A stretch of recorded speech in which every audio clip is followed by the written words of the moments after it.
व्यास कपूर जी, पंचकुला, हरियाणा से। पूज्य महाराज जी, आपके चरणों में कोटि कोटि प्रणाम। महाराज जी, मेरी आयु 76 वर्ष है। अपने जीवन काल में मैंने परिवार में पूज्य दादी, पिता, माता, संबंधियों के अतिरिक्त हाल में ही अपनी पत्नी का देहावसान देखा। महाराज जी, ये सभी अक्सर मेरे सपने में आते हैं। कोई बात तो नहीं करते, पर मैं उन्हें कष्ट में हालत में देखता हूँ। महाराज जी, क्या ये मेरे द्वारा उनके प्रति किसी प्रतिकूल व्यवहार का परिणाम है, या सेवा भाव में कमी? नहीं, ऐसा कुछ नहीं है। ये स्वप्न 3 प्रकार के होते हैं। एक होता है जिनसे हमारा मानसिक संबंध रहा है, बिना किसी कारण के कल्पनात्मक उनके दृश्य उपस्थित करना।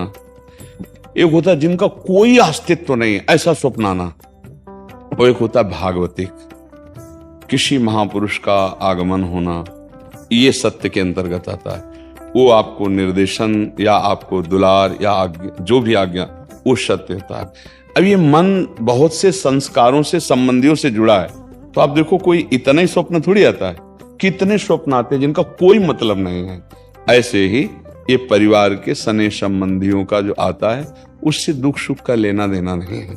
हाँ, ये जरूर है कि हम अपने जीवित अवस्था में कर्तव्य का उनके साथ पालन किया कि नहीं किया। अगर किया तो धन्य है, अगर नहीं किया तो अब कर लेना चाहिए। उनके प्रति नाम जप करना, उनके प्रति दान पुण्य करके उनको प्रदान करना। जैसे पिता है या पितामह है, ये हम यहाँ से जो भी दान पुण्य करेंगे, जो भी अनुष्ठान कराएंगे, वो ट्रांसफर हो जाएगा, उनको पहुंच जाएगा। ऐसा विधान है। इसीलिए परिवार में चाहा जाता है कि कोई हमारे हो जो कम से कम हमें दान कर सके, पानी दान कर सके, अन्न दान कर सके, या कुछ ऐसा।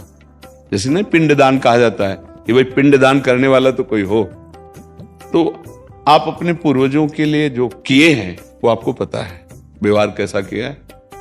अभी जो आप किए हैं वो पता है। अगर करने की कोई आकांक्षा ऐसा लग रहा है कि हमारे पूर्वज विपत्ति या दुख में है क्या, उनके लिए कर लेना चाहिए। श्रीमद् भागवत का संस्कृत से अनुष्ठान कराना, गौ ब्राह्मण संतों की भोजन आदि करा करके वो सब दान उनको कर देना, मंत्रों का जप करना या नाम का जप करके कीर्तन करा के उनको प्रदान कर देना।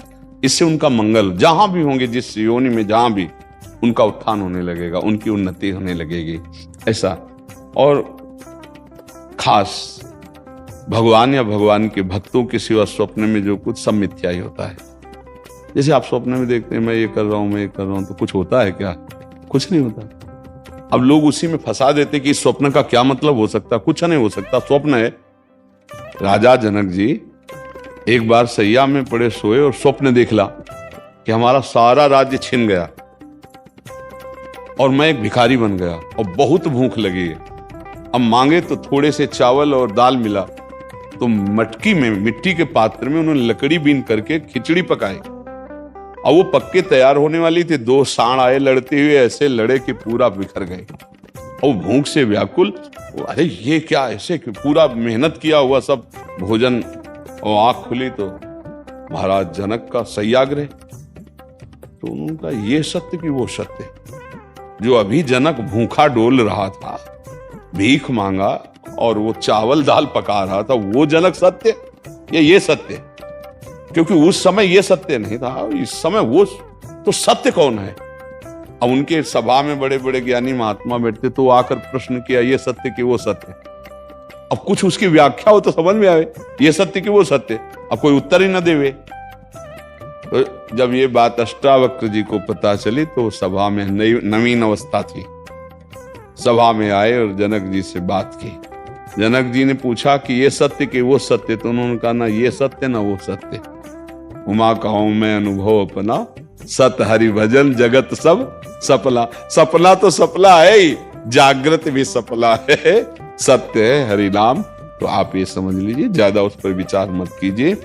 यदि आपके अंदर ऐसा भाव आता है, धन आपके पास है, तो ऐसी कुछ सेवा दान पुण्य करके, कहीं ऐसे जैसे गौ सेवा है, गौ को चारा पवा दिया है ना, कहीं साधु महात्मा को किसी एक को भी भोजन पवा दिया, और वो कहीं भागवत हो रही उसमें सहयोग कर दिया। नहीं पूरी भागवत करवा सकते, तो भाई हमारे कुछ चंद रुपए इसमें सहयोग में हो गए, और उसका फल हमारे माता पिता दादा दादी को मिले, ऐसे भाव किए जाते हैं तो उससे उनको कल्याण होगा, उससे उनका मंगल होगा। खुद नाम जप करे, मान लो एक बार एक माला में 108 नाम होते हैं और 108 नाम जप करके हमने दे दिया कि हमारे बाप को प्राप्त हो, हमारे बाबा को प्राप्त हो, हमारी माँ को प्राप्त हो, तो उनको प्राप्त हो जाएगा, उनकी उन्नति होगी।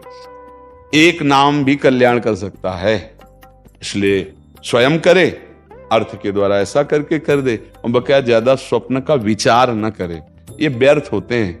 हाँ, कोई संत महात्मा है, भगवान का आदेश दे, वो बात अलग होती है, बकाया सब व्यर्थ होते हैं। ये व्यर्थ में फंसो मत। अगर स्वप्निक विचारों वालों से बात करोगे तो आपको फंसा देंगे। कुछ नहीं है, जब जागृत स्वप्न है तो फिर स्वप्न तो स्वप्न ही है। भगवान शंकर कह रहे, उमा कहूं मैं अनुभव अपना सत हरि भजन जगत सब सफला। समझ रहे आप जी।